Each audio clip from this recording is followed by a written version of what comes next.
Imagine a peaceful coastal village at dawn, its inhabitants unaware that within hours they will be uprooted, herded into boats, and carried away to bondage far across the sea.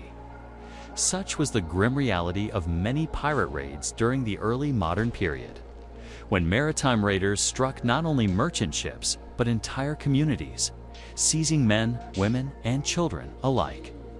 One of the most dramatic examples occurred on the 17th of May, 1683. When the pirate leaders Lawrence de Graaf and Nicholas van Horn attacked the Spanish port town of Veracruz in New Spain. Therefore, some 5 vessels plus several smaller craft captured the town's fortifications and forced its population into churches, denying them food and water for days. Numerous women were subjected to mistreatment, and many people were taken as hostages. According to one account, they rounded up over 6,000 local citizens for ransom and sale. Across the Atlantic, the so-called Turkish abductions illustrate the reach of North African Corsairs. In June 1627, a fleet of Barbary pirates landed on the Westman Islands off Iceland and carried off 242 islanders, including women, children, and the elderly. Similarly, in the summer of 1629, 3 ships of Barbary pirates attacked Saruroi in the Faroe Islands and abducted over 30 women and children. While some were killed in the course of the raid, these raids often targeted coastal settlements that lacked adequate defenses. For instance, on the 19th to the 20th of June 1631, the raid known as the Sack of Baltimore in West Cork, Ireland, saw more than 100 men, women, and children seized by Corsairs under the command of Murat Reis the Younger. Very few of the captives were ever heard from again. The scale of the phenomenon was substantial. Research indicates that from about 1500 to 1780, more than 1 million Europeans, men, women, and children may have been taken by North African pirates and sold into forced labor or captivity. In the context of these raids, women often faced multiple layers of vulnerability. They might be separated from family, held as hostages or sold into concubinage, offered as bargaining chips for ransom, or exploited in slave markets. Forced marriages to pirate commanders. Among the most harrowing facets of piracy in the early modern world was the imposition of marriage upon women captives by pirate commanders. Practice that blurred the lines between coercion, exploitation, and a twisted form of legitimized marriage. Historically recorded codes from the Chinese Pirate Confederation, led by Zheng Yi Sao, illustrate one of the few documented systems in her fleet's code. It is stated that the only way in which a pirate could legitimately form a relationship with a female captive was by marriage, in which case he was obliged to be loyal to her. No improper intimate activities were supposed to occur.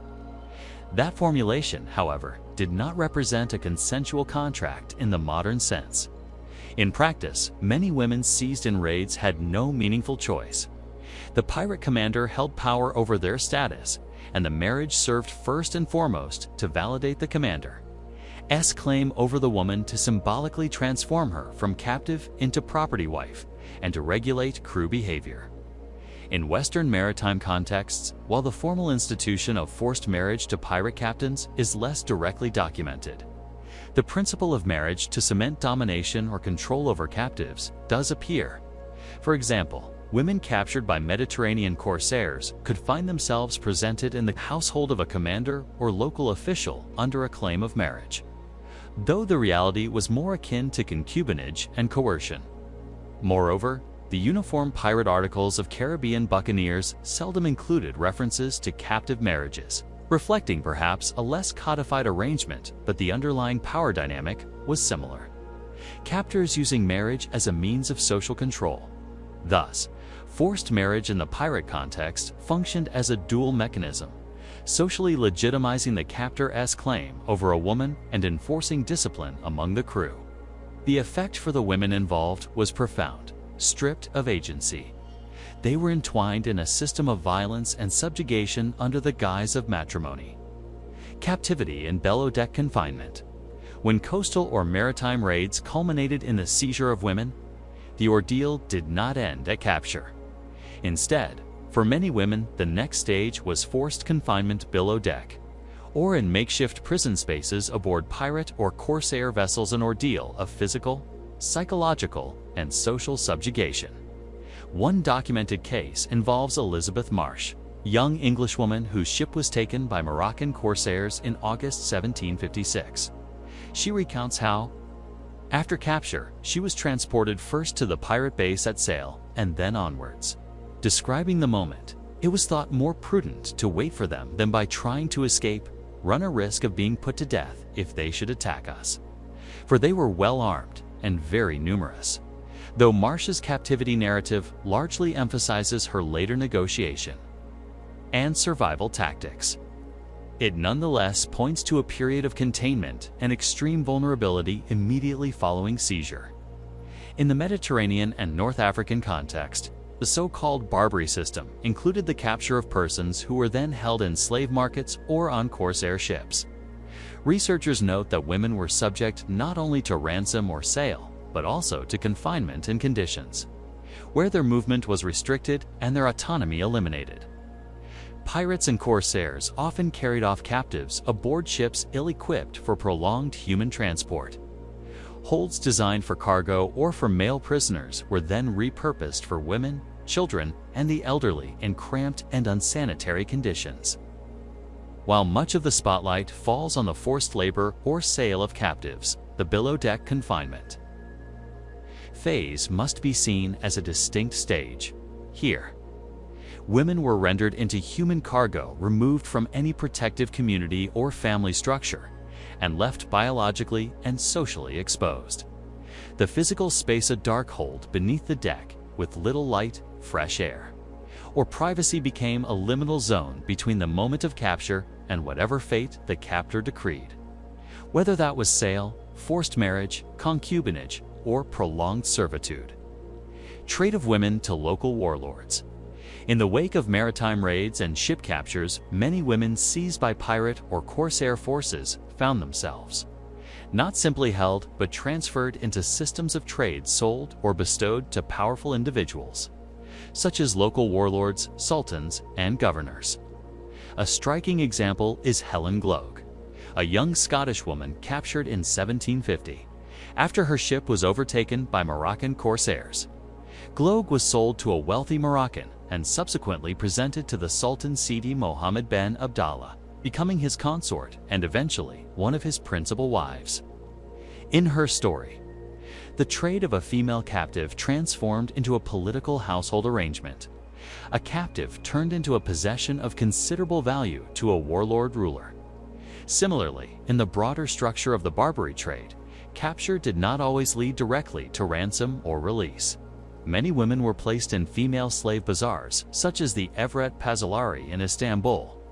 That location lies somewhat outside the North African corsair context, where female captives, often from European or other regions, were sold into domestic servitude or concubinage by Muslim elites. Thus, the trade in captured women functioned as part of a larger system of captive commerce, where women were treated as chattel, valuable both financially and socially to local rulers. What this meant for the women caught up in it was profound. They were uprooted from their homes, transported across seas, and then parceled out to new owners who wielded legal, economic, and personal control over them. The transition from ship raid to market trade signified a shift from immediate physical danger to protracted structural bondage, where being traded to a warlord or elite meant lifelong status as a captive person, often with no realistic prospect of freedom or return. Moreover, the trade into elite households amplified vulnerabilities. Women became part of power networks in which they were both assets and liabilities, subject to conversion pressures, manipulation, and forced assimilation into new cultural and religious frameworks. The ravages inflicted by pirate raids on women reveal more than isolated acts of cruelty. They demonstrate how entire communities could be uprooted, how power was weaponized through violence, and how the fates of women became a ledger in the global systems of plunder and trade. When fragile coastal communities were shattered, the capture, forced servitude, and commodification of women became a hinge on which power dynamics and empires turned, leaving scars not only on individuals, but on the fabric of civilization itself. History teaches that these episodes are not remote curiosities of the past, but echoes that continue to challenge our understanding of freedom, human dignity, and the cost of warfare. What must we learn from the women whose lives were reduced to bargaining chips in the pirates' ledger? Comment below. They never simply survived. They bore witness, and through their suffering, the world was reshaped.